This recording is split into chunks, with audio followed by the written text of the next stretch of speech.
kamu juga katanya cerita sempat menjadi orang hilang. Iya. Kan ceritanya cuma sampai orang hilang. Hilangnya tuh kamu tuh kemana sebenarnya? Jadi itu mencekam banget sih bagiannya. Bentang, dar, dor, nang, penuntang gitu. Tajam, selongsoran peluru tajam. Ya, aku pernah ngejar cewek di kampus. 11 kali nembak. Apa yang buat kamu datang kembali? Kamu tuh apa ya? Kamu kurang puas dengan jawaban yang pertama? Aku tuh terlalu cinta sama band ini. Dan saat itu, kalau kita mengenal istilah sekarang, toxic positivity. Sebenarnya ada lagi nggak sebetulnya mimpi kamu yang belum sempat terwujud, tapi kamu inginnya itu sebenarnya bersama Krispati?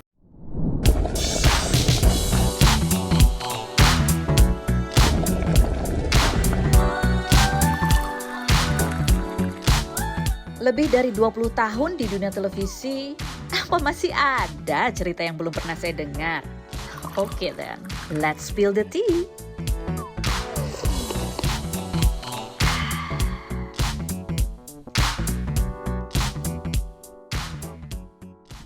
Spill the tea. Hari ini kita mau ngobrol-ngobrol sama seorang pencipta lagu, ya, dan politisi. Kenapa mesti bisnis? Gak apa-apa, biar seru aja. Ada Badai. Hai. Di Instagram namanya Badai the Piano Man. Badai the Piano Man. Padahal nama aslinya adalah Doa di Badai. Iya. Boleh artinya apa sih nama Doa di Badai itu sebetulnya? Doa di Badai itu sebenarnya pemberian dari ayahku karena papaku tuh fansnya Bung Karno. Nah, Bung Karno kan namanya anaknya aneh-aneh tuh. Guntur, Mega, Guru, iya. Bayu. Iya. Ternyata Badai belum ada katanya. Oke. Langsung ditekin nama dia. Pokoknya Badai nggak boleh dipakai sama siapapun. Oh gitu. Nah, kenapa namanya Doa di Badai itu sepertinya memang waktu itu ayahku kan dulu apa nih PNS ya dulu di apa namanya Maluku. Ya dia lagi banyak mengalami pergumulan hidup lah waktu itu. Jadi memang ada badai dalam hidupnya. Dalam hatinya. Dalam hatinya di keluargaku kan aku anak terakhir, Mbak, gitu kan. Nah, rupanya satu-satunya cara untuk mengalahkan ketakutan dalam hidup adalah dengan berdoa. Iya. Jadi aku dinamakan Doa di Badai. Jadi apapun yang terjadi, Badai hidup tetap berdoa. tetap berdoa. Tetap berdoa. Soalnya kan kita kalau namanya badai, itu kan Iya. kayak wow. Sesuatu yang buruk. Huru hara gitu ya. Iya. Tapi menurut ayahku, aku sempat nanyain itu juga sih. Kenapa sih nama gue kok dikasih nama Badai gitu ya? Bukannya ada satu film namanya Badai Pasti Berlalu. Iya. Kenapa namanya bukan badai pasti berlalu? Iya. Soalnya kan setiap kali ketemu orang tuh ya, kadang-kadang gue bosan juga gitu, Mbak. Ditanyain apa? Kan namanya siapa? Badai pasti berlalu. Itu udah bosen banget, kayak gak ada bercandaan lain gitu kan. Tapi ternyata ayahku ngomong bahwa badai menurut pengertian dia itu bukan sesuatu yang buruk, tapi sesuatu yang masif, yang besar, yang punya impact besar, memberikan dampak yang bukan dampak yang kecil, tapi sesuatu yang powerful.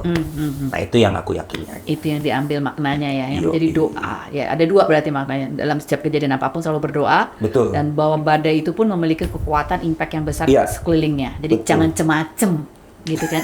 Iya. Jangan macem-macem. Cemacem sama badai. Oke, ini ada foto ya. Foto yang kita dapatkan di Google ya. Iya betul. Badai waktu masih SMP. Widih. Yang mana tuh kira-kira? Nah inilah tuh. Enggak, gue yang di dalam mobil sebenarnya. Ya kelihatan dong. Ini juga nih lagi tawuran di mana ceritanya? Buset. Nah, namanya Dapat badai. aja lu.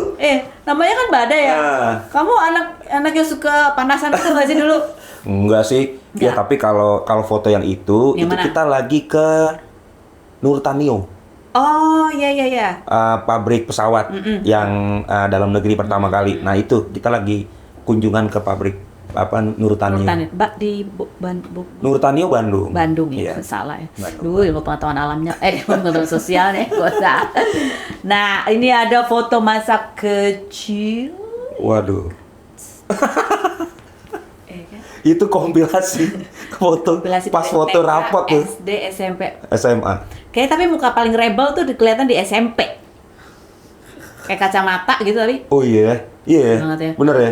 Heeh. Ini SMP ini muka ini karena gini, Mbak.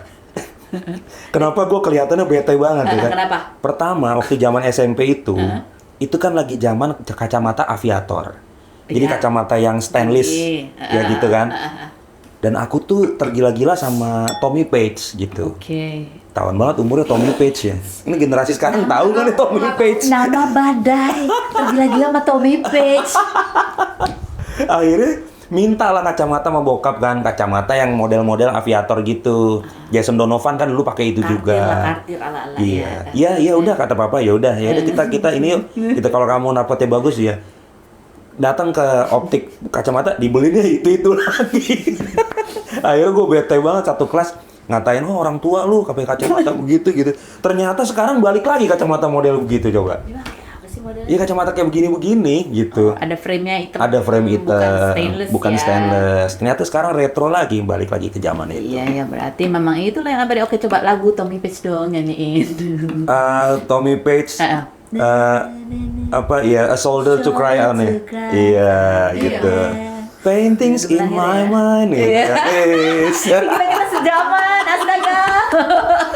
Itu Tommy Halaman ya. Hah? Tommy Halaman. Tommy Halaman. Halaman berapa? Halaman. Page ya, Page. Page. Aduh, dia langsung ketawanya creamy ya. Ini dari kecil, ini kan kamu dikenal sekarang sebagai pencipta lagu. Iya. Bisa main piano, bisa Iya. main keyboard. Dari dulu kah itu belajar atau dari dulu kah sudah punya passion sebenarnya nulis lagu? Enggak sih, waktu nulis lagu itu pertama kali SMP, Mbak. SMP di SMP kacamata itu, ini. di kacamata ini. Oke. Oke. Jadi di satu hari tuh guruku, guru seni musik. Heeh. Aku SMP di TKSD SMP kan di Tarakanita. Terakhir mana? Walter Monginsidi. Oh, aku anak itu barito. Barito, Tarki 4 ya. Tarki 3 ya kalau nggak salah. Itu jangan temanmu adalah temanku ya.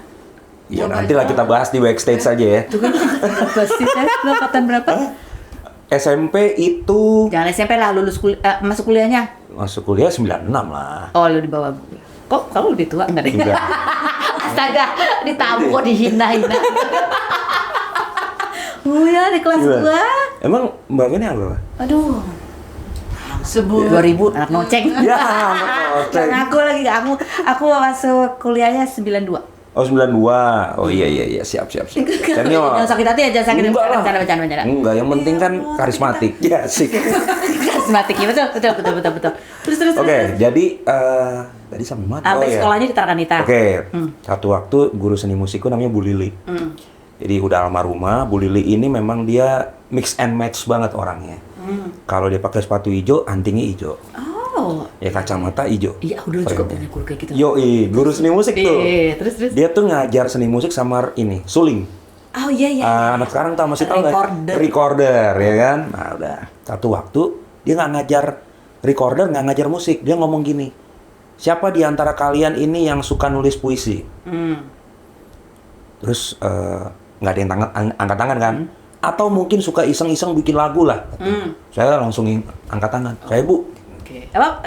Karena aku ada tujuan sebenarnya. Apa? Aku mengincar salah satu cewek di situ, Oh. di kelasku. Oh. Iya. Oke. Jadi dengan mengaku bahwa suka nulis lagu, Nah, tujuannya adalah? tujuannya adalah supaya istilahnya menarik perhatian dia. Oh, Iya, keren nih. keren nih, berani ke depan nyanyi sendiri gitu kan, nggak pakai gitar tapi kayak akapela gitu. Oh. Cuma lagunya udah ada. Oh, lagunya udah ada, udah diciptain tuh. Udah diciptain dari urek-urekan di buku tugas sekolah. Judulnya aja sih aku masih ingat sampai saat ini, Hanya Sebatas Mimpi judulnya. Tapi lagunya aku udah lupa sih. Nggak masuk dapur rekaman tuh. Enggak. Dapur nyokap aja. Akhirnya udah diperformkan, terus Bu Lili itu ngomong, wah Badai, kamu sepertinya berbakat loh jadi penulis puisi atau pencipta lagu gitu kan. Kamu berani anaknya ke depan, kamu mempertunjukkan karya kamu, bagus, hebat katanya gitu kan. Nah udahlah itu kan pujian dari guru, tapi ternyata gue gagal lah mengambil hatinya Si si cewek cewek ini. ini di kelas itu ya. Di kelas itu. Di kelas Jadi yang itu. kantut di kelas lain. Pada saat naik kelas baru berhasil. Gitu. Oh, tapi cewek itu juga. Cewek itu juga, gue tuh kalau ngejar cewek, gue cukup fokus orangnya. Jadi gue nggak Bidik, maksudnya gitu iya, pokoknya gue kalau mau gue bidik terus gitu. Akhirnya ya berhasil lah. Setelah berapa lagu tuh? Enggak, abis itu aku nggak pernah bikin lagu lagi. Udah nggak pernah tuh, cuma Udah satu cuma satu itu nggak aja di pernah. SMP. Kebetulan teman-temanku dulu kan ngebandnya ngeband thrash metal. Oh. Jadi nggak ada yang nyambung sama musik gua gitu, nggak ada yang nyambung. Tommy Page nggak nyambung. Jadi satu-satunya band romantis di Tarki itu band aku doang. Udah ngeband nih? Udah, kelas 2 lah bikin band tuh. Biasanya nyanyi lagu apa? Club Project, Faris RM, terus ada Krakatau waktu itu. Jadi kalau bandku main, For Us Project nama bandnya. Oh, For Us Project. Iya. Kamu udah main ini nih? Udah main keyboard. Ada 2 aku, For Us Project sama Afternoon Project. Bedanya apa? Afternoon tuh karena masuk sekolah siang. Jadi bikin Afternoon Project. Afternoon Project tuh khusus bikin lagu-lagu Indonesia lah. Oh, lagu Indonesia. Itu kalau Afternoon Project main pasti yang depan tuh wangi-wangi. Cewek, iya. Kan? Habis itu yang metal lagi gantian. Gitu. Iya. Jadi lagu ya berarti Barcelona, cintaku di Barcelona. Itu kan zaman-zaman itu kan kayak Dian Pramana Putra masih ada tuh kan lagi in banget Tito Sumarsono. Ya, oke, yang seumuran kumpul semua ya. Ini mudah-mudahan penontonnya nggak dikit ini. Ya, seru aja lah pokoknya. Seru aja. Siap. Nah, dari situ terus? Ya. Nah, dari situ aku memang sudah mulai les piano. Oh, les piano. Itu dari umur berapa les piano dari SMP? Dari kelas 3 SD. Oh, 3 SD memang les piano. 3 SD. Jadi musik udah biasa lah, udah tahu lah ya. Iya, itu pun karena terdeteksi sama orang tua. TK tuh aku udah bisa mencet-mencet tuts warna putih. Asal gitu. Tapi membentuk Lihat Kebunku. Gitu. Tapi padahal tahu lagu Lihat Kebunku, cuman nggak tahu main piano. Iya, nggak tahu aku main di putih ngasal aja. Tapi ternyata kata ibuku udah ngebentuk lagu Lihat Kebunku. Sampai tetangga sebelah rumah tuh bingung. Itu siapa yang main? Itu kok ngasal tapi kok ada lagunya gitu. Oh, itu Badai. Umur berapa? TK. TK tuh umur berapa ya? Mungkin jadi ini ya 4 tahunan kali. Sensitif. Iya, gitu. Nah, dari situ papaku lihat. Cuma sayangnya papaku tuh kan orangnya akademis banget. Jadi dia ya udahlah ini cuma di lesson aja. Hobi aja lah ya. Iya. Tapi bapak itu bolehin kamu nggak kalau kamu bilang waktu itu bahwa aku pingin nulis lagu, aku mau ngeband aja deh gitu kira-kira? Nggak boleh. Nggak boleh. Karena aku pernah digini sama bokap. Kamu tuh main musik ngapain? Yang di sekolah itu yang ditanyain tuh kamu bisa matematik, bisa hafal, dan kamu bisa masuk sekolah favorit. Kamu nggak ditanyain begini-beginian. Nah itu di situ aku sebagai seorang anak SD SMP aku ngerasa bahwa kali ya mungkin gue cuma bakatnya cuma di rumah doang, nggak bisa disalurin gitu. Dan tapi akhirnya baru direstui jadi musisi itu ya justru pada saat kuliah. Kuliahnya ini menarik ya. Badai ini kuliahnya adalah di Trisakti. Dan ada cerita bahwa di 98 itu berarti kamu udah semester berapa tuh ya? Semester 4. Ya, semester 45 lah. Semester 45. 98 itu adalah masa di mana terjadi kerusuhan, masa menjelang reformasi gitu ya. Yang seumuran-seumuran gitu ya, pasti tahu itu kondisi mencekam. Trisakti juga ada beberapa mahasiswa yang tertembak gitu ya, meninggal tertembak. Nah, kamu juga katanya cerita sempat menjadi orang hilang. Iya. Kan ceritanya cuma sampai orang hilang. Hilangnya tuh kamu tuh kemana sebenarnya? Minum dulu. Tunggu, setelah yang satu ini kita minum dulu. Kayak ceritanya panjang soalnya ya. Jadi Gimana? Suasana berapa hari itu kamu di kampus? Jadi itu mencekam banget sih Mbak Fen ya. Maksudnya buat teman-teman yang sekarang sedang menonton, kalian sebenarnya sedang menikmati hasil dari tahun 98 itu kan. Wah, waktu itu tuh memang sebulan sebelum 12 Mei itu aku memang sudah mengikuti beberapa aksi. Di antaranya di UNAS, Universitas Nasional ya, kemudian di demo-demo nih ya. UI, kemudian ada juga beberapa komunitas-komunitas LSM juga yang memang menentang tirani pada saat itu ya. Nah, tiba saatnya 11 Mei malam itu kita masih di kampus, masih istilahnya waktu itu Trisakti kan udah di dalam tanda kutip udah diawasi. Bukan diawasi, maksudnya dikata-katain lah. Nggak berani, kampus paling cemen gitu. Isinya anak orang kaya. Iya, kampus paling cemen lah ibaratnya, nggak berani keluar, nggak berani ke lapangan segala macam. Tapi ya ada tanggal 11 Mei itu kita memang rundingan, besok kita akan ada aksi damai. Aksinya sebenarnya awalnya tuh di dalam kampus. Di dalam kampus kita orasi. Aku juga salah satu orang yang orasi juga di mimbar orasi itu. Nah, singkat cerita kita akhirnya turun ke jalan.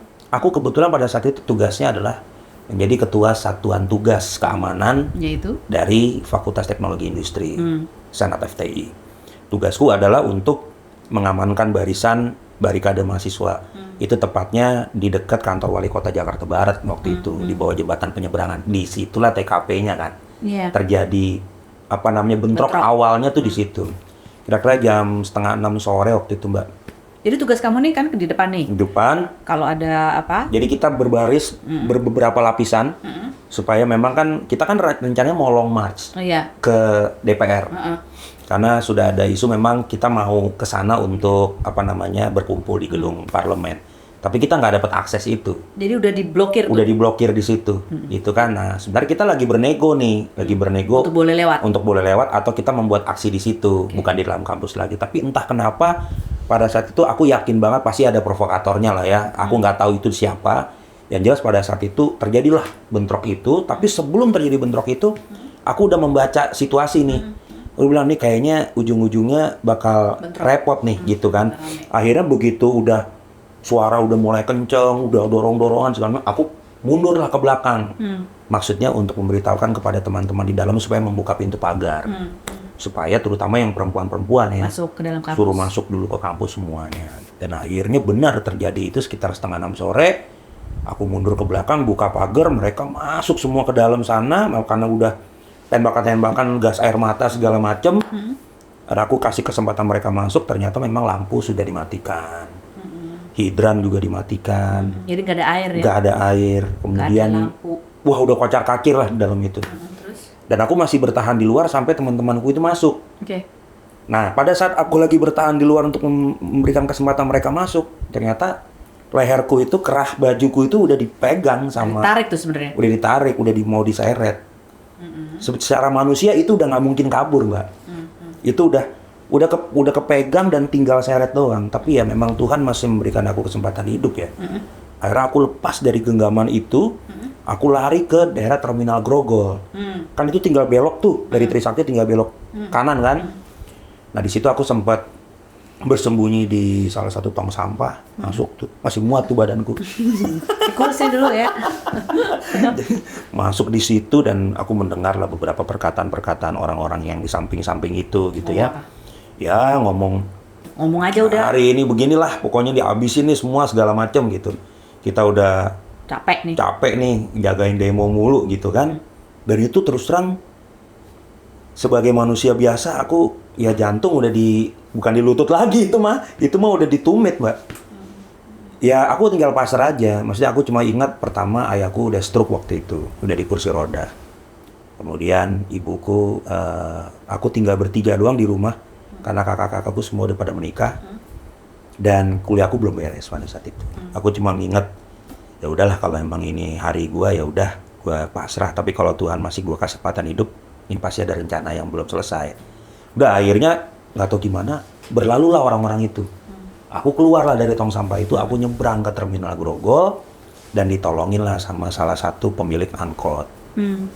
Nah aku lupa namanya, pokoknya aku panggil waktu itu lah ya. Dia memang ngelihat aku kayaknya dari jauh udah digambar nih, kayaknya panik nih.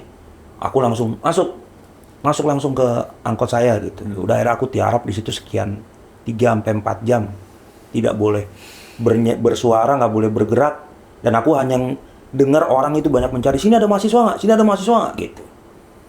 Dan akhirnya aku pulang 11:30 malam, Mbak, ngompreng truk sayur, kalau nggak salah truk dari Pasar Induk tuh, ngompreng sampai ke rumah.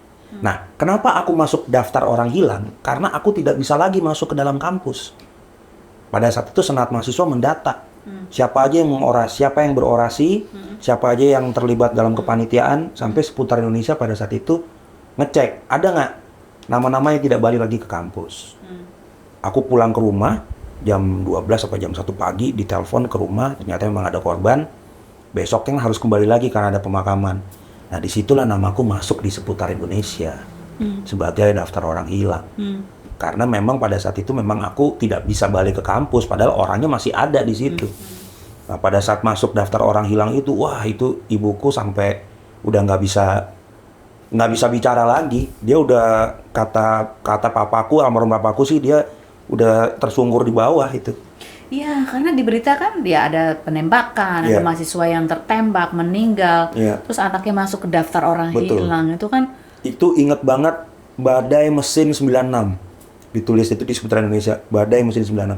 Itu temen TK, temen SD, temen SMP, temen SMA, semuanya anak gereja, itu telepon ke rumah semua. Saudara-saudara udah pada panik. Akhirnya aku konfirmasi lah siang-siang ke rumah dari telepon umum waktu itu kan. Aku bilang, aku baik-baik aja, posisiku di sini gitu. Apa yang terjadi di kampus ini aku penasaran. Karena ya aku di 98 itu ada, tapi alhamdulillahnya udah mulai rusuh-rusuh gitu, udah di rumah, udah nggak boleh keluar. Emang bukan anak demo juga gitu ya. Apa yang terjadi di kampus?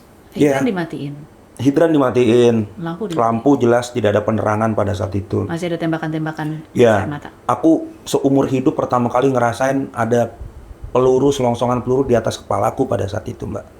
Dan itu kena besi-besi, halte, berentang, penuntang gitu. Tajam, selongsongan peluru tajam. Ya mungkin, aku kan nggak tahu kategorinya apa, tapi yang kedengarannya gitu ya? Kedengarannya begitu.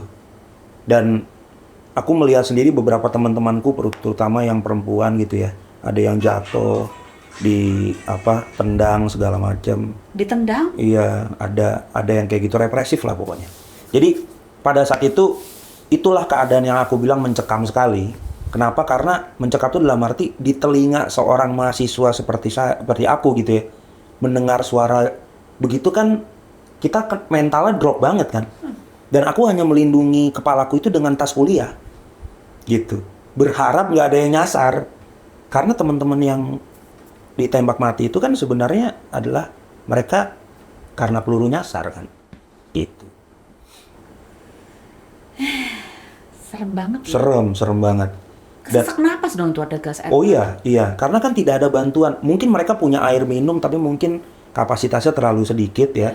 Karena kan biasanya itu kan kalau kena gas air mata, pengalamanku itu hanya boleh diguyur aja. Nggak boleh diusap-usap. Yang usap semakin perih. Dan itu keadaan itu panik banget. Ya tahu sendirilah asap di mana-mana kan. Mau jalan aja kita udah pada kesandung-sandung. Nah, saat itu begitu kondisinya. Dan itu kan disusul sama kerusuhan. Ya kan 12-13 Mei gitu. Jangan sampai deh itu terulang lagi di generasi sekarang. Jangan sampai. Oke. Itu kan ada lagu yang buat kamu berkesan sekali, Tak Lekang Oleh Waktu. Ditulis tahun 98. 98, aku lupa bulannya apa, pada saat tahun-tahun itulah. Sesudah kerusuhan atau sebelum? Pastinya sesudah kayaknya. Sesudah. Dan itu menurut kamu itu adalah salah satu lagu yang... Iya, the best song ever yang pernah aku buat. Kenapa sampai saat ini menyebutnya the best song ever? Bukan lagu yang zaman SMP. Zaman SMP, zaman ini sih kayaknya ya. Maksudnya baru trial ya. Baru trial ya kan, mendapat pujian dari guru. Iya. Tapi Tak Lekang Oleh Waktu itu sebenarnya aku kan naksir sama cewek, sama anak gereja. Naksir sama anak gereja, seorang dokter gigi, ya kan. Dan ini cewek ini tuh membuat aku tuh penasaran banget gitu. Karena dia dia tuh nggak terlalu, kan aku lebih suka cewek yang kalem gitu ya.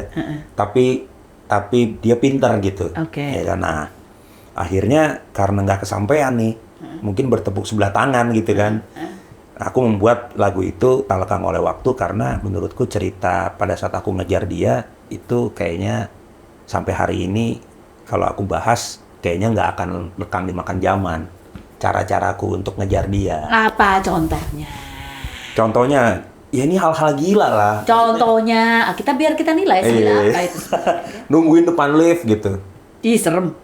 Itu kan spooky kayaknya. Enggak, nungguin depan lift tuh maksudnya nungguin dia keluar dari lift gitu, tapi nggak aneh-aneh. Oh iya. Maksudnya, padahal kamu nggak tahu dia keluarnya kapan atau kamu udah tandain dia biasanya. Iya pasti udah tahu lah. Mungkin datang ke gereja parkiran, terus aku naik ke atas nungguin gitu kan. Terus memberikan seminggu tuh bisa ngasih 3 atau 4 CD gitu. CD itu maksudnya compact disc gitu kan, atau mungkin rekam tuh ya, kompilasi lagi. Iya, kompilasi. Nungguin di rumahnya nungguin apa? Di dekat Matraman situ. Ya pengen ketemu aja. Ya freak lah, sesuatu yang aneh gitu aku lakukan. Tapi dia tahu aku memang naksir dan aku tulus gitu. Terus udah pernah Meskipun pada saat itu aku belum kenal tulus kan. oh iya saja tapi kamu sempat ngomong nggak Oh sempet tembak Dan pada saat itu dia jawabnya gini, ini jawaban sebenarnya kayaknya menolak halus, tapi makanya aku bilang dia pinter. Dia bilang gini, kayaknya kamu bisa lebih dapet orang yang bisa ngerti kamu Badai gitu. Kayaknya aku susah untuk ngerti kehidupan kamu katanya gitu kan. Karena aku lihat kayaknya kamu tuh beda karakter sama aku gitu. Ya udah akhirnya oh ya udah kalau memang nggak mau ya udah akhirnya aku bikin lah Tak Lekang Oleh Waktu itu kayak dirimu Iya. hatiku tak lekang oleh waktu meski kau bukan milikku gitu. intan permata yang tak pudar Tetap bersinar mengusik kesepian jiwaku. Dibikin di lantai 2 gereja pakai piano tahun 98. kesepian banget tuh ya. Ya kalau dia nggak datang bete aja waktu itu gitu kan. Ya makanya kan gue udah bilang gue kalau ngejar cewek tuh fokus gitu. Berapa lama kamu itu ngejarnya dia tuh? Setahunan mungkin ya. 98 99 kali. Setelah ditolak masih ngejar lagi nggak? Akhirnya lupa sendiri sih. Oh, akhirnya. Tapi cerita yang aku lakukan itu aku nggak pernah lupa. Yang apa yang kamu lakukan? Jadi Iya. yang Apa namanya? Tidak lekang dimakan zaman lah kalau sampai hari ini. itu kan kejadiannya. Tapi kan kamu bilang itu the best song ya. ever. Ya. Kenapa song ever? Pertama, Yes. ini being technical dikit ya. Iya. Lagu itu harmoninya lebar. Secara chord aku terinspirasi juga kalau secara musikal ya. Terinspirasi dari Hard to Say I'm Sorry. Hard for me to say I'm sorry itu kan? Yang mana? Ngarang. Ya, Chicago kan, Peter Cetera lah, gitu kan. Aku terinspirasi dari situ karena aku sangat ngefans sama Chicago, bukan Cikini kali Pasir Bonang dia. Oke, ngerti-ngerti aja ya. Chicago. Nah, Terus? harmoninya lebar, terus udah gitu aransemennya pun waktu itu aku buat itu dengan orkestrasi. Dan memang tujuannya mendekati musik-musik 80s 90s lah. American pop waktu itu. Terus udah gitu liriknya itu untuk anak muda pada saat tahun 98 itu udah maju ke depan gitu loh. Maksudnya lirik yang sebenarnya anak tahun 98 itu mungkin bisa bikin lagu yang lebih ringan gitu. Tapi aku bisa bikin lirik dengan sangat puitis. Puitis banget di zaman itu. Zaman itu gitu kan. Terus di akhirnya yang paling mengesankan lagi 10 tahun kemudian baru dirilis. Anak-anak Krispati juga baru aku kasih tahu, oh gue punya stok lagu ini gitu. Oke. Jadi itu pada saat di lantai 2 abis diputusin. Ya nggak sempet jadian kan. Jadi ditolak. Abis ditolak gitu ya. Kamu nulis lirik sekaligus juga musiknya. Betul, musik secara piano ya. Secara piano gitu. Jadi aku udah membayangkan bahwa ini akan secara orkestra apa ini. Iya, saat itu memang based on inspirasi tadi, aku udah bilang kalau nanti gue punya band, gue mau bikin dengan orkestrasi gitu. Jadi memang chordnya udah aku bikin sedemikian rupa, aransemennya harus diginiin, bunyinya harus begini, aku udah berhayal aja sebenarnya. Gila ya, efek ditolak itu seperti badai. harus berupa karya dong. Oh, iya. Jangan jadi bucin. Jadi cuman sedihnya doang gitu ya. Wah, jadi duit banyak ini. Gitu. Ya. Nah, itu kan di 98 juga tuh kejadiannya ya. Ya. Tapi kan masih, habis kerusuhan kamu hampir hilang apa segala macam. Terus gimana kehidupan itu apa? Kehidupan perdemoan. Langsung berhenti itu. Nah, tahun 99-an aku masih aktif lah. Masih aktif karena sebenarnya udah diperingatin sama orang tua. Ini kuliah kelarin gitu kan. Karena kan aku udah masuk tahun ketiga waktu itu kan. Nah, jadi akhirnya aku tetap aktif kemana-mana, termasuk ke Atmajaya pada saat itu. Yang ada tragedi Atmajaya pertama tahun 99. Dan akhirnya aku menerima sebuah surat lah. Dari sebuah lembaga yang kalau kita serem banget. Iya, nggak usah disebut lah, ya kan? Iya. Bunyinya adalah Saudara Badai langsung. Aku tahu Anda tinggal di sini. Enggak Anda gitu. hobinya ini, ada lagi dekat sana ini. Aku tahu semuanya. Jam segini kamu ngomong ini gitu ya.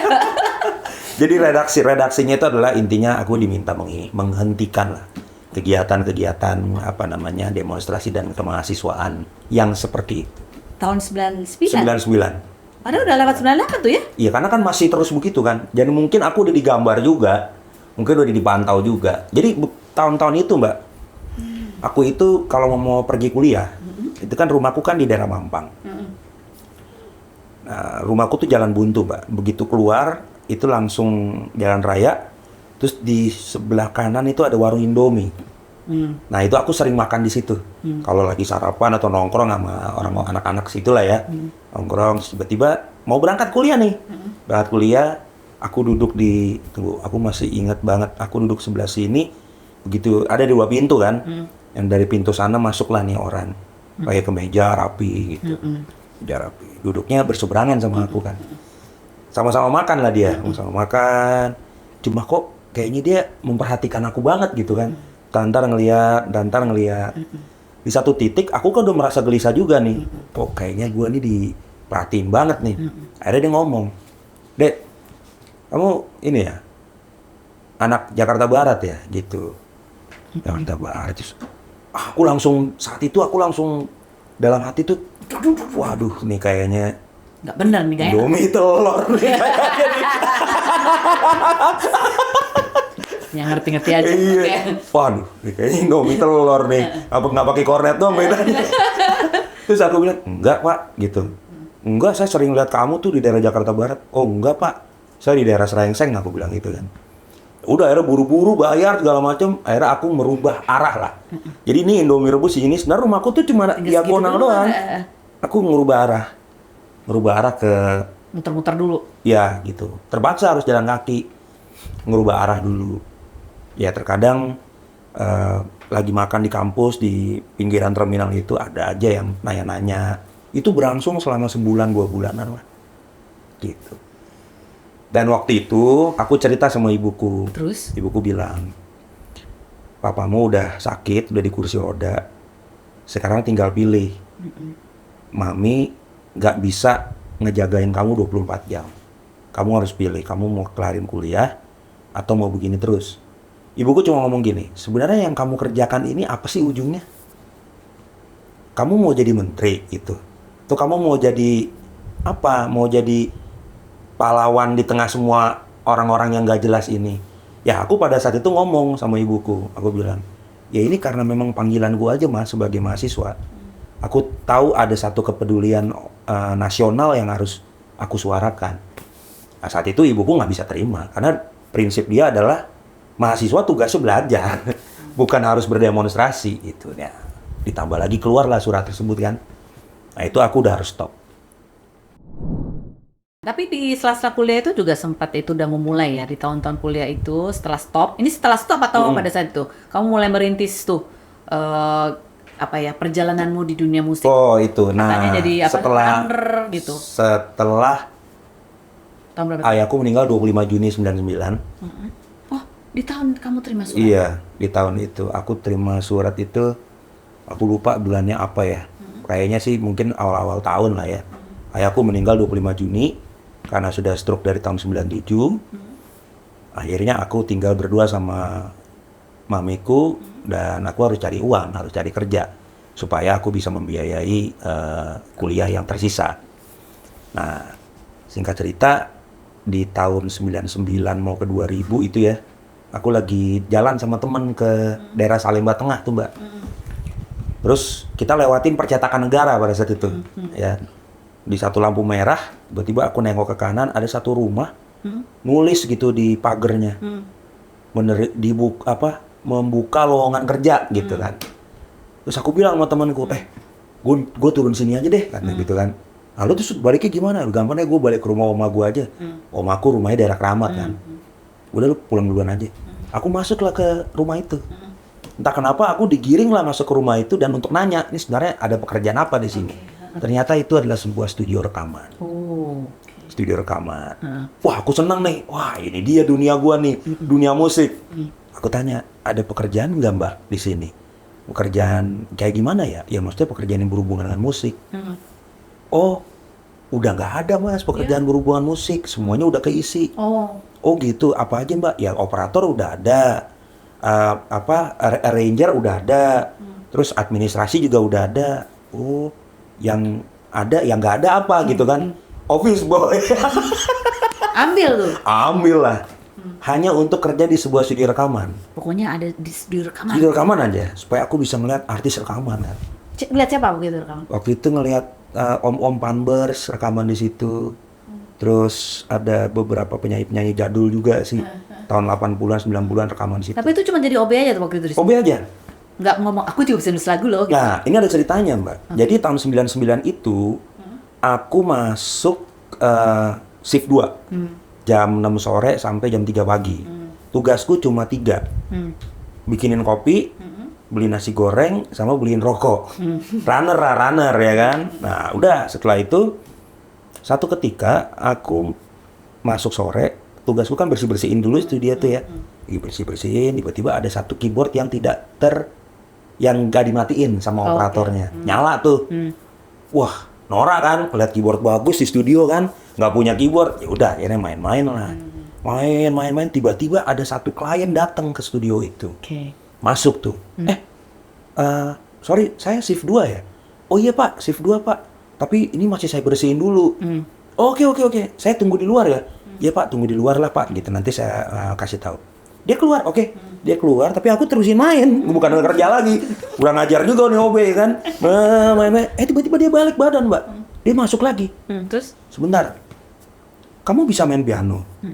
Iya Pak, bisa Pak, dikit-dikit. Coba main lagi. Duduk dia akhirnya di situ. Duduk, coba mainin lagi. Terus dia bilang, bagus kamu mainnya. Kamu di sini sebagai apa? Gitu. Saya OB Pak. Kenapa kamu jadi OB? Kamu bagus kok. Main musiknya bagus. Saya senang lihat permainan musik kamu.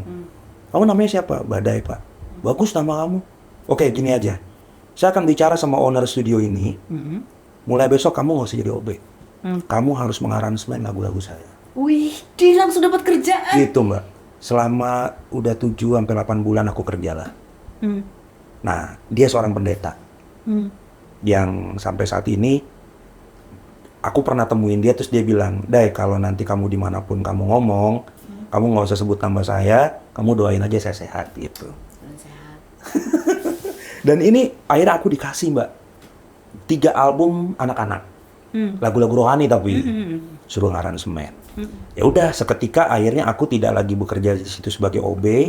Operatornya juga kaget pada saat itu. Si Badai baru 8 bulan udah dikasih tugas begini gitu kan. Akhirnya aku dibayar lah Mbak saat itu satu lagu 120.000. Satu lagu. 3 album loh ya. Iya, jadi kalau 10 lagu satu album 1,2 juta. Akhirnya aku bisa minimal bantu mamiku di rumah, bayar kuliah, bisa beli baju lah yang lebih bagus sedikit gitu kan. Nah itulah awal dimana aku bisa mendapatkan uang dari musik. Kayak itu secara profesional.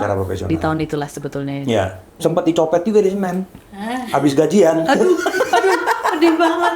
Gaji sebagai OB atau sebagai arranger? Habis gajian arranger itu. Aduh, gede dong. Iya, waktu itu ada satu album dibayar, aku diambil di kantor, habis itu aku mau beli Walkman. Oh, udah zaman dulu ya. Ya, teman-teman mungkin Walkman sekarang kan lagi kolektor jadul, in lagi nih. Tuh aku lagi ngincar banget, Pak. Walkman Sony. Alpin ya. Oh, Alpin. Alpin apa Aiwa gitu waktu itu. Aiwa ya. Iya, Aiwa. Aku udah ngincar, Mbak. Dan itu tasku tuh disilet di Microlet M01. Disilet. Silet. Gitu. Itu pas mau bayar nggak ada duit, Mbak. Aduh. Dan itu tasku tuh udah keplek gitu ya. Keplek di Microlet M01. Zaman itu copet lagi in banget kan. Iya. Ya udah, proses hidup lah. Pada saat 98 yang kerusuhan kamu itu nggak ada tercipta lagu tuh di situ? Enggak sih. Enggak ya? Enggak, karena lagi fokus deh. Lagi fokus bersuara, ya kan? Pada saat kamu dikirimin surat sama itu, ada tercipta lagu. Boro-boro. Ketakutan. Nggak keluar ya. Mau kencing celana kali. Kacau. Jadi lagu-lagu itu semua tercipta saat saat jatuh cintanya. Saat jatuh cinta dan termasuk ditolak juga. Termasuk aku tuh kalau 100 kali jatuh cinta mungkin 90 kali ditolak. Oke. Aku pernah ngejar cewek di kampus, 11 kali nembak. Kamu persisten sekali ya. Yes, itu yang membuktikan bahwa aku tuh orangnya fokus sama sesuatu. Nah, kenapa sampai 11 kali ya? Kenapa sampai 11 kali gitu loh? Iya, orangnya masih ada kok sampai sekarang. Yang maksudnya apa yang buat kamu datang kembali? Kamu tuh apa ya? Kamu kurang puas dengan jawaban yang pertama? Gini Mbak, pertama gini, gue tuh orang yang nggak pernah masuk akal menerima alasan Yang nggak masuk aku akal. mau belajar dulu. Gitu. Oh. Iya, itu aku.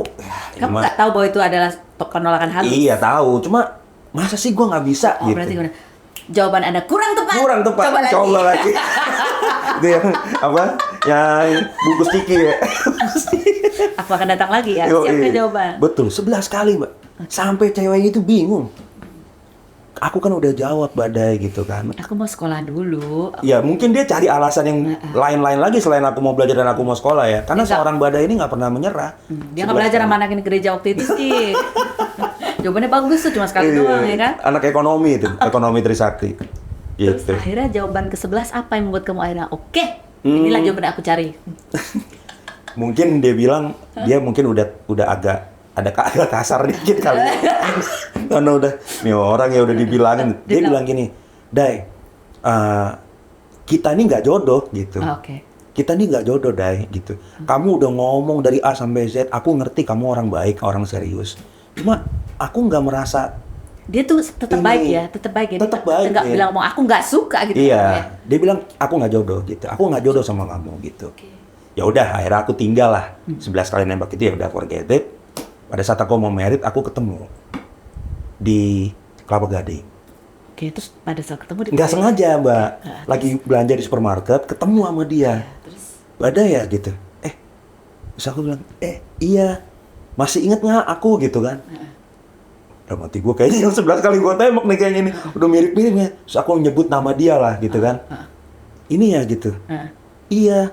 Oh, apa kabar gitu kan? Aku saat itu aku udah mau nikah. udah mau nikah dan sudah bersama dengan Chris Patti udah beberapa album. Oh, udah terkenal. Ya nggak bilang udah terkenal juga, enggak.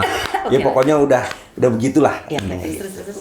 Terus dia bilang, iya, Badai mau merit ya gitu. Kan mungkin udah tahu di media kan. Oh iya, doain aja ya gitu. Kamu gimana kabarnya sekarang? Aku kan udah bisa berwibawa cara ngomongnya. Beda ya. Nggak bucin kayak dulu lagi ya kan. Kata dia, iya, nggak apa-apa. Ngomong-ngomong aku diundang. Canda terus kamu undang? Ya enggak lah. Ya ngapain juga gitu kan. Ya udah, akhirnya terakhir 2 tahun lalu ke 3 tahun lalu kayaknya dia belum nikah juga sih kayaknya. Kamu ikhlasin dong, tolong. Ikhlas, udah ikhlas banget. Ayo dong merit dong, ya kan? Jadi 3 tahun lalu aku kayaknya dikasih tahu itu kayaknya masih belum merit kayaknya sih. Oh, kayaknya mudah-mudahan sekarang udah 3 Udah tahun. lah, udah lah. Ya, oke, 11 kali ditolak jadi berapa lagu? Kamu sekali ditolak aja jadi 1 lagu the best song ever. Iya. 11 ya. Iya. Enggak, Mbak. karena mungkin tidak sehebat yang 98 itu. Pengejarannya. Rasanya. Oh, rasanya. Rasanya. Meskipun 11 kali ya, tapi rasanya mungkin nggak memorable banget. Oh. Gitu. Terus ada pada saat nikah kan ada lagu yang judulnya apa? Melamarmu. Melamarmu. Foto-foto. Nah, oke. Ada foto Foto nikah. pernikahan. Oke. Set. Ada. Kita akan minum ini lah. Ini ada cewek yang ketika ditembak nggak nolak ya kan? Tahu sih udah nolak apa enggak. Nah, apakah dia sempat menolak sebenarnya?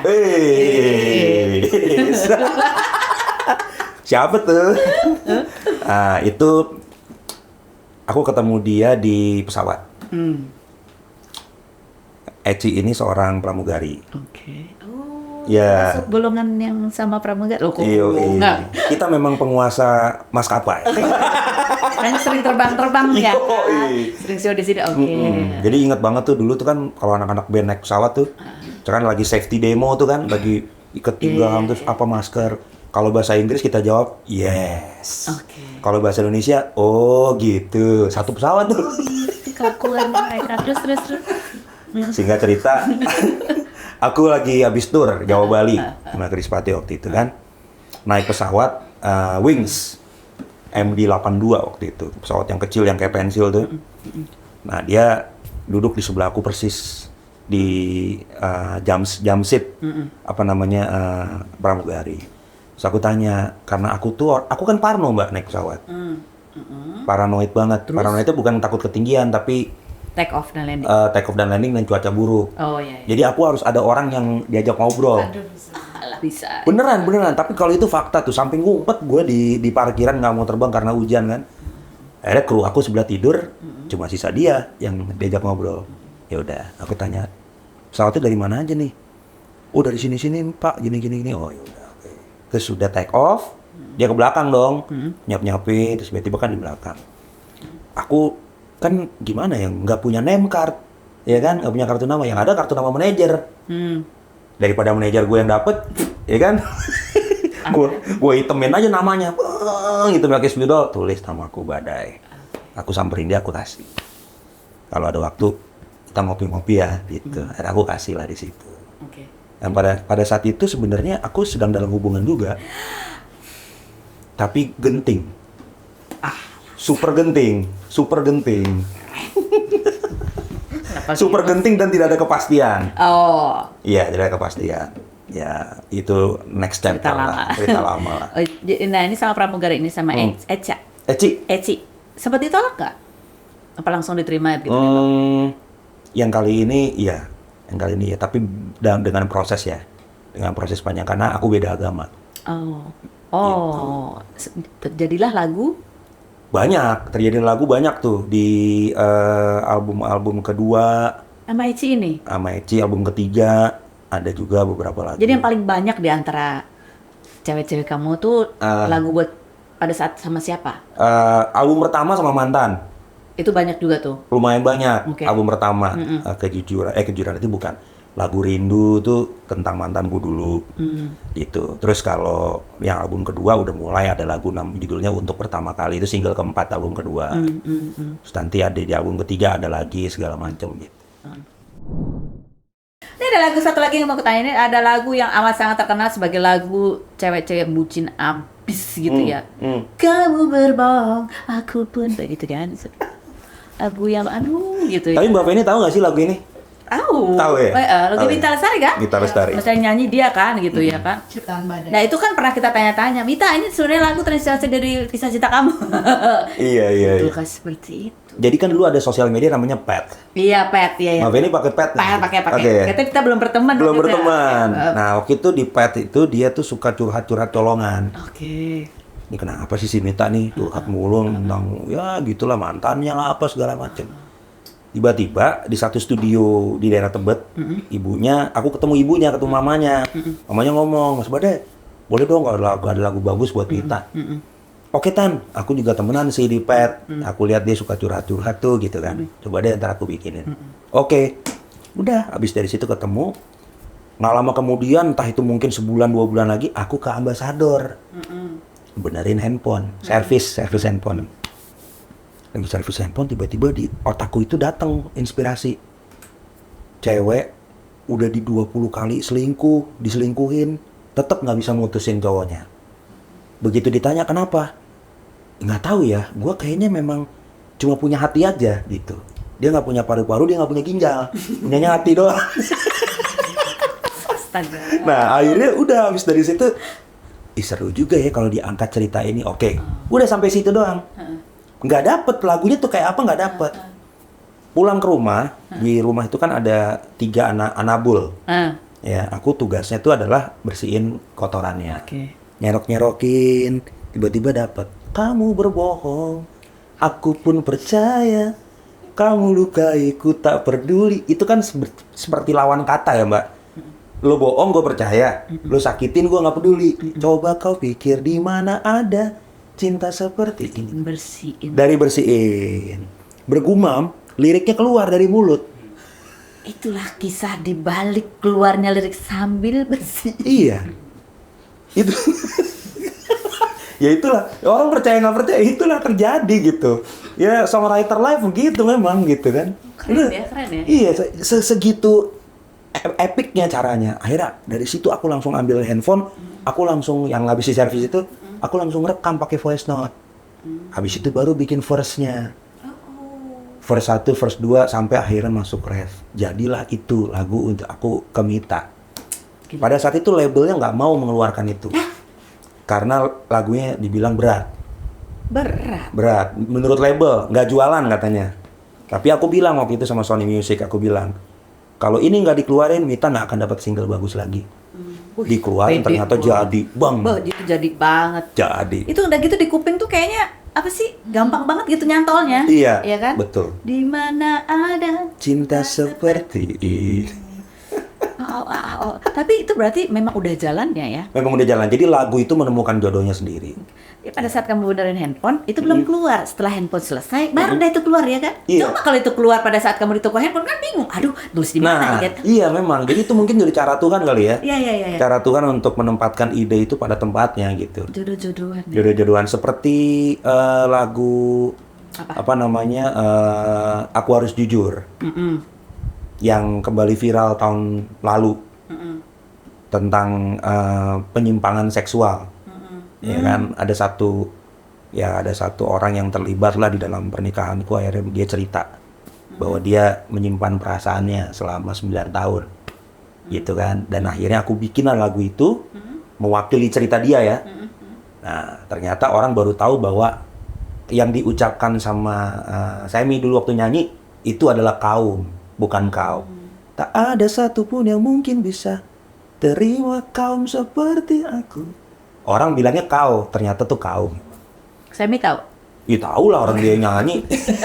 Cuma pada saat itu dia nggak sadar juga. Pada saat itu mungkin orang banyak beli CD bajakan. Jadi dia nggak kedengeran iya, jelas. jadi baca liriknya nggak lengkap gitu. Oke, ini ada lagu Rapuh ya, Rapuh. Rapuh, Agnes Monica. Ini cerita siapa lagi nih?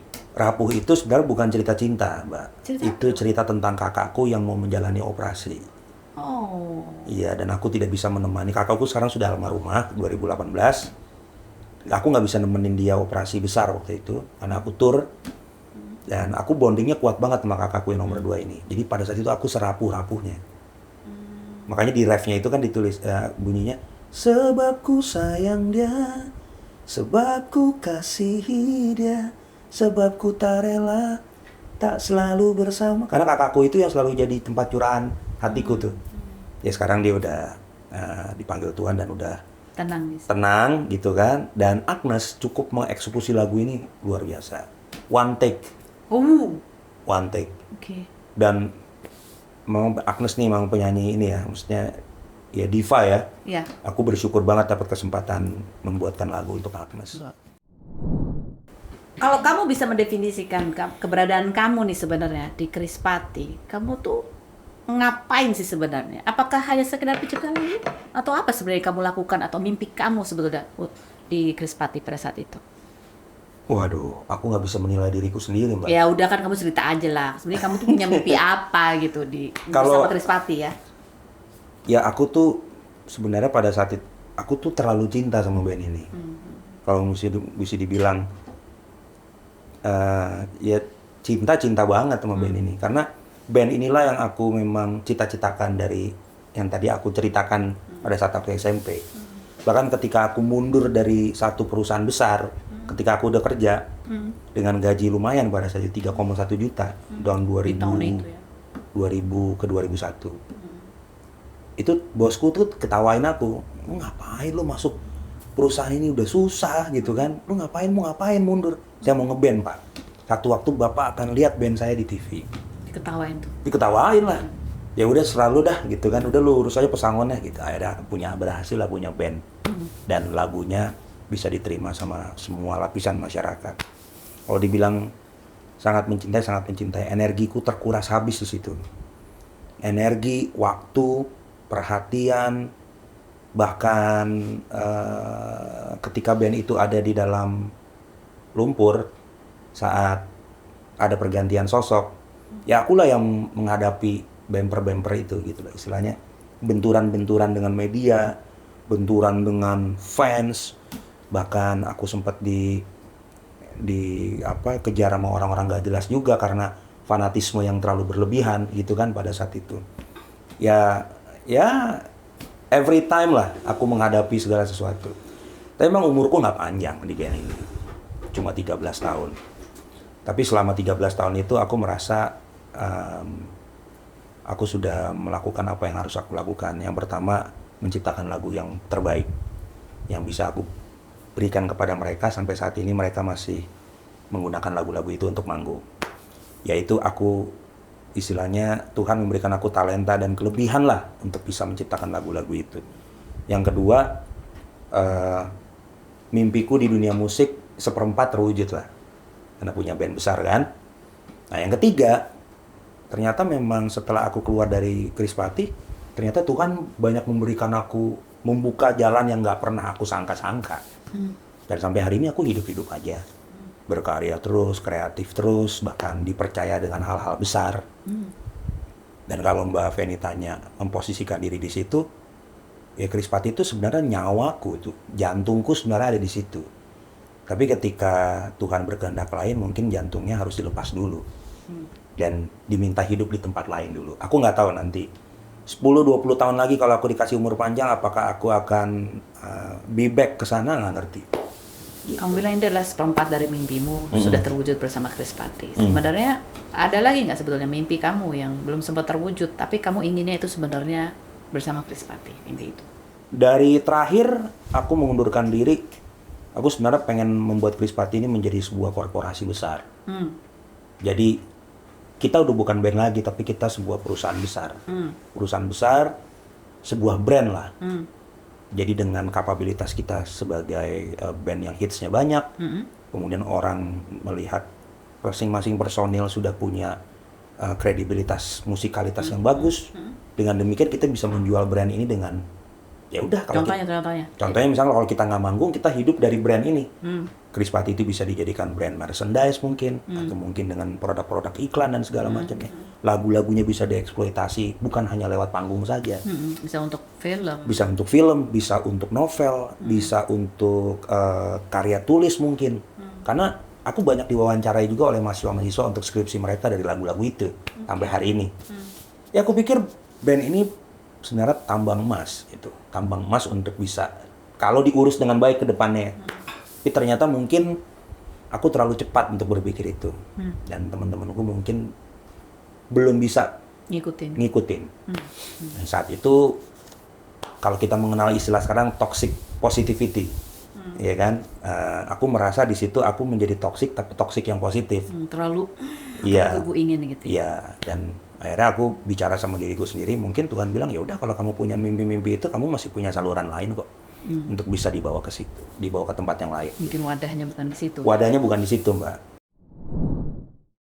Nah sekarang juga kan ya yang kita tahu dari Badai ini banyak menyuarakan mengenai hak eksklusivitas untuk pencipta lagu. Benar. Gitu ya. Dan nah kita pengen tanya, betulkah bahwa ini memang salah satunya didorong karena kamu juga melihat ada pecinta lagu yang lagunya tuh hits dipakai di mana-mana, sering banget kita dengar gitu, tapi justru tidak bisa membuat pencipta lagunya hidup sejahtera. Iya, pastinya iya. Salah satunya. Bahkan itu yang alasan terbesarku juga. Alasan terbesar. Iya, karena cerita setragis apa gitu kondisinya. Jadi di DM Instagramku tuh banyak banget masuk keluhan-keluhan dari keluarga-keluarga pencipta lagu zaman dahulu ya. 70-an, 80-an. Ya. Memang mereka sampai hari ini mereka tidak bisa hidup sejahtera. Padahal orang tuanya yang memang seniman dan pencipta lagu itu lagunya masih tereksploitasi sampai hari ini. Masih tereksploitasi. Masih di cover, bahkan mungkin masih diperbanyak juga ya secara master ya. Masternya bahkan secara, masih diperbanyak. Ya, masih diperbanyak juga, masih digandakan lah gitu. Padahal itu sebenarnya bisa menimbulkan manfaat ekonomi untuk mereka. Ada yang sampai jual celana, Mbak. Ada yang sampai sampai melakukan hal-hal yang sebenarnya kalau lagu orang tuanya itu bisa diurus dengan baik, mereka bisa hidup senang, bisa hidup sejahtera dan layak lah. Mungkin nggak kaya ya, tapi layak aja, sanggup lah untuk membiayai hidup mereka sehari-hari. Lalu yang kedua, aku ngelihat pencipta lagu tuh di Indonesia pekerjaan murah, Mbak. Pekerjaan murah dalam arti gini, orang hanya melihat siapa yang di atas panggung. Tapi orang nggak pernah melihat bagaimana, betapa sulitnya menciptakan sebuah lagu sampai akhirnya jadi lagu bagus. Orang hanya melihat, oh ini yang bawain ya, oh ini band ini yang mempopulerkan. Kita bukannya mau gila hormat atau enggak, tapi pencipta lagu itu adalah roh dari sebuah karya cipta, salah satu nyawa dari sebuah karya cipta. Bahkan kalau kita lihat generasi sekarang, mereka hanya menganggap komposer tuh pengemis, karena suka meributkan haknya, suka meminta kejelasan tentang haknya. Bahkan generasi sekarang mungkin menganggap bahwa apa sih nih pencipta lagu, ribet amat, lagunya nggak boleh dibawain A, B, C, D sampai Z gitu kan. Padahal semuanya itu ada dasarnya. Dan satu kesedihan aku yang luar biasa adalah aku tidak bisa membantu mereka secara full ya, karena aku nggak ada dalam sistem. Aku nggak ada dalam satu komunitas yang memang ngurusin tentang kebijakan. Karena itu kamu terjun ke dunia politik? Yang sebenarnya tidak diizinkan sama orang tuaku. Orang tuaku dari 2014 sudah ditawarin parpol. Oke. Beberapa bendera parpol udah nawarin, tapi ibuku hanya bilang ini, kamu jangan di politik. Politik yang ada itu kepentingan. Kamu nggak bisa bedain siapa lawan, siapa kawan. Karena dia punya pengalaman buruk yang tadi aku bilang dulu ya waktu ayahku di Maluku itu. Nah, jadi tapi sejak 2014 ibuku melihat bahwa seorang Badai ini tidak berhenti untuk menyuarakan tentang hak musisi dan seniman. Sampai aku pernah diancam-ancam, Mbak, sama satu profesi. Jadi aku akhirnya di 2022 akhir sempat ditawarkan lagi oleh partai politik besar, tapi sayangnya dia tidak mau accept terhadap programku. Dan akhirnya aku ketemu teman-teman PSI dan PSI membuka ruangan itu besar-besar. Oke, Bro Badai mau ngapain, kita support untuk seni ini. Dan disitulah aku bilang, oh ya, ini waktuku untuk bermanfaat bagi teman-teman musisi. Kamu percaya? Kenapa percaya kenapa tuh? Kamu percaya dengan janji bahwa akan menampung misimu, sehingga ketika kamu ditempatkan nanti, partai tetap akan mendukung agenda atau visi misimu ketika dipilih sebagai anggota? Ya, aku sejauh ini aku lihat teman-teman PSI sangat suportif terhadap programku. Dan mereka sangat memberikan kesempatan untuk generasi muda. Bahkan memberikan kesempatan kepada negarawan muda supaya bisa memberikan kontribusi. Soal apakah ini akan berjalan long term atau enggak, ya ini natural aja. Gitu kan, karena partai politik isinya manusia juga kan. Bukan malaikat, bukan manusia sempurna. Tapi sampai hari ini PSI sangat memberikan aku ruangan yang sangat-sangat berarti lah. Ya, artinya kamu punya agenda, punya kepentingan, dan ini ketemu lah gitu ya, sama apa istilahnya, kendaraannya gitu ya. Ini bukan kendaraan sih. Apa dong? Ini rumah perjuangan. Oh, rumah perjuangan. Iya, kalau kendaraan kita bisa ganti. Kalau rusak bisa kita servis. Tapi kalau rumah perjuangan, kita akan berjuang sampai rumah itu berdiri. Oke, baiklah, kita tunggu aja ya. Kalau ada apa-apa kita tunggu, abis ini lagunya apa. Gitu kira-kira. Gitu kira-kira. Iya. Jadi dari perjalanan ini ya, itulah nama itu doa ya gitu ya. Nama doa. Dan hidupku nggak mudah, Mbak. Dan itu yang aku percaya. Oh, ternyata memang papaku namain Badai itu memang sesuatu yang tidak mudah. Tapi jalan terus. Pada saat kamu bercerai nih sama Krispati, apa yang terjadi? Waduh, top. Yang terjadi top banget. Topnya tuh naik turun. Gila. Orang tuh kalau ketemu aku, deh, udah keluar ya Krispati, lu kerja apa sekarang? Jadi aku akhirnya bilang, gue tetap bermusik kok. Ya tapi lu mau ngapain kalau nggak di Krispati? Lu kan nggak punya nama besar lagi sekarang. Bahkan ada orang-orang yang dulunya deket sama aku juga, ngasih beberapa pekerjaan, tapi karena sudah ada tidak ada lagi nama Badai Krispati di belakang, akhirnya mereka juga perlahan-lahan pergi.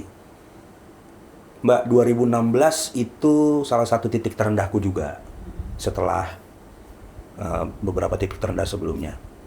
Dan aku hanya bilang sama istriku, sama keluarga kecilku, aku bilang, sampai aku menciptakan sebuah lagu dari kejadian ini. Aku bilang, kamu mau nemenin aku pada saat bintangku redup nggak? Aku bilang gitu. Istriku ngomong, aku tahu kamu tuh bukan orang yang gampang menyerah. Jadi mau kamu bintangnya redup, mau bersinar lagi, mau itu bukan kejora, mau apa segala macam, lakukan yang menurut kamu, yang kamu mau, yang kamu suka. Suara hati itu ikutin. Dan kalau mau dibilang seorang badai pernah nggak punya uang, pernah. Pernah jual barang, pernah. Pada saat keluar dari Krispati. Iya. Pernah jual gitar-gitarku, aku habiskan untuk menyambung hidup, pernah. Gitu. Padahal kan Krispati kan gede. Betul, gede. Cuma memang pada saat itu memang ada beberapa titik yang memang aku butuh biaya untuk hidup. Oh, oke. Gitu. Tapi aku tidak mau ngutang. Aku bilang sama orang-orang, kalau ada yang bisa gue lepas, kalau ada yang bisa gue kerjakan, gitu. Karena buat aku nggak mau melatih diri untuk bergantung minta sama orang gitu. Dan itu berlangsung ya setahunan lah Mbak. Habis itu pekerjaanku kembali dan akhirnya sampai hari ini puji Tuhan aku masih bisa survive gitu.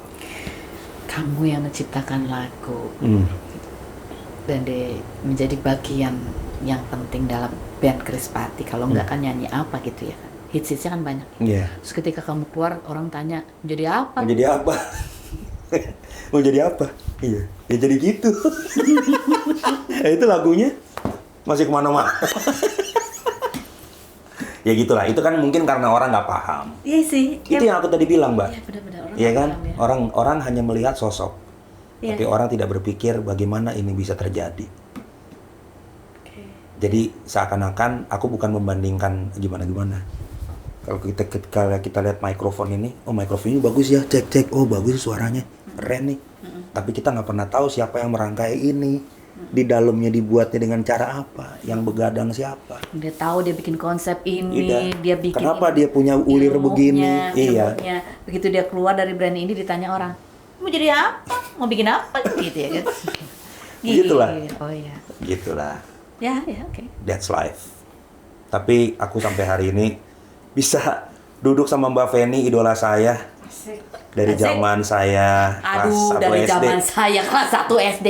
Kamu jangan berlebihan, kamu kelas 1 SD, aku tuh baru kelas 5 SD juga Oh sama. gitu. Bukannya udah membawakan acara gitu? Itu Ivone Rose. Oh iya. Gak beneran, waktu itu nonton apa? Ya itulah yang bekas tajam-tajam itu. Oh, kelas berapa emang? SMA lah. SMA. Ini pasti ngarang deh. SMA. Oh enggak. Suka muda-mudain diri. Itu tahun berapa sih? 99 ya? Apa sih tahun 9? Itu tahun 2002. Oh 2002. Oh berarti udah selesai kuliah dong aku mah. Iya makanya. Iya. Lagi ngapain tuh? Oh lagi kerja ya? 2002 lagi kuliah musik. Oh kuliah musik. Iya, abis dari selesai S1 teknik mesin, aku kuliah musik. Aku 2002 sampai 2009. 7 tahun tuh ya? Sorry. 2010. 7 tahun. 8 tahun dong, 2002 ke 2010, 2011. Iya, 9 tahun lah. 9 tahun ya. Nah, 2011 berarti ya kita udah album ke 5, album ke 6. Oke, 2016 aku udah di Ruby. Nah, asik. Oh iya benar juga. Oh 2016 ya? Dari 2014. 2014. Wah gokil. Ya itu makanya aku ngelihat Mbak Feni pada saat itu kan hari ini bisa diwawancarai setegang-tegangnya sama seorang. Masa sih?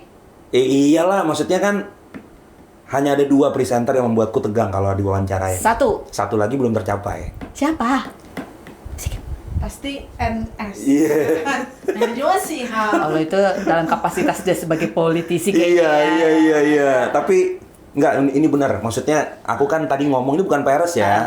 Zaman itu kan aku ngelihat Mbak Feni kan, wah ini nih top nih gitu kan. Hari ini bisa diwawancarin Mbak Feni. Alhamdulillah. Ya, aku Alhamdulillah, bisa puji bertemu Tuhan. dengan yang menciptakan lagu-lagu yang sering aku senandungkan pada saat aku sedang milu-milu lah. Lah. Tahuan deh lah. Enggak, bukan Oh itu terjadi ya? Itu terjadi ya? Gue gantian nih wawancarain Mbak Feni. Jadi gimana percintaan? Baiklah, gitu ada banyak banget cerita dari seorang badai. Doa di badai. Ya, ternyata memang ya nama itu adalah doa dan betul-betul memang itulah yang sedang dijalani kamu sekarang ya. Ya. Memberikan impact. Dan bergeraknya tuh luar biasa kalau kita lihat pergerakan teman-teman dari pencipta lagu. Betul. Musisi, penyanyi juga gitu yang juga menciptakan lagu, perjuangannya untuk bisa bukan cuma untuk dirinya gitu ya, tapi untuk keseluruhan industri, terutama juga untuk penyanyi-penyanyi yang atau pencipta lagu yang sebelumnya. Gitu ya. Gitu. Dan satu yang aku syukuri dari hidupku adalah aku selalu dapat pengalaman baru, Mbak. Dan atas konsistensiku dan keberanianku keluar dari zona nyaman. Memang ternyata hidup itu akan bervariasi kalau kita berani. Cobain aja. Gitu. Berani mengambil resiko yang sudah dipikirkan, tapi kita tahu kapasitas kita. Oh ya, jadi terukur ya, ambil resiko tapi tetap ada terukur lah. Betul. Oh, ya. Jadi jangan bodoh juga. Iya. Badai, terima kasih Sama-sama, Mbak Penny. Sharing Sama-sama. ceritanya. Terima Sama-sama. kasih juga buat Anda yang sudah mengikuti ya. Ini nama podcastnya apa sih? Spill the Tea. Oh, Spill the Tea. Ada gosip-gosip, dia nggak sadar aja kalau lagi kita pancing-pancing. Untung gue nggak ada gosip percintaan nih. Nggak Nggak ada ya. Amin, mudah-mudahan nggak terjadi. Amin. Paling percintaanmu tuh adalah percintaanmu dengan Chris Patti. Iya. Oh, jadi gitu ceritanya kenapa kamu keluar. Thank you ya. Bye. Bye. Okay then, let's spill the tea.